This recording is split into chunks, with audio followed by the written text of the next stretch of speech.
patys skaudžiausi žodžiai yra tie, kurie taip ir liko galvoje. Aš buvau šalia, bet tylėjau per garsiai. Manyje buvo audra, bet išorė ramybė. Tu lauki paprastų dalykų, aš slėpiausi už vėliau. Ne dabar, kažkada. Tu skaitai mane tarp eilučių, kai pats nemokėjau savęs paaiškint. Ir kiekviena mano pauzė tave stumia vis arčiau išėjimo.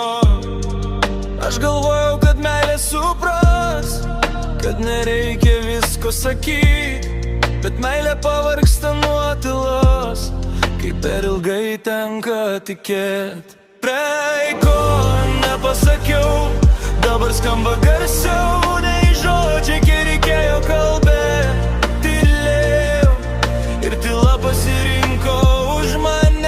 Tai ko nepasakiau, liko tarp mūsų sienų. Dabar aš vienas su tuo suvokimu, kad per vėlai tapo aišku. Aš mačiau, kaip keitėsi tavo akis, bet apsimečiau, kad nematau. Tu mažiau klausinėjai ir tai buvo pradžia, tu peribau. Ne visi išeina supykę, kai kurie išeina pavargę. Tu per ilgai lauki mano tiesos, kol nusprendai pasirinkti save. Dabar prisiminimai grįžta, kai tyla tampa per didelė. Ir kiekvienas galėjau, skauda labiau nei bet koks negalima. Pritaiko nepasakiau, tapo priežastim, kodėl tavęs nebėra.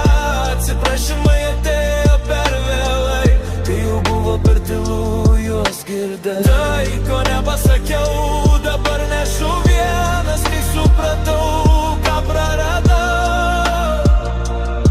Tu jau buvai išmokusi išeit. Kartais meilė nesibaigia, ji tiesiog nustoja laukti. Aš nepykstu ant tavęs, aš suprantu tavo tylų sprendimą.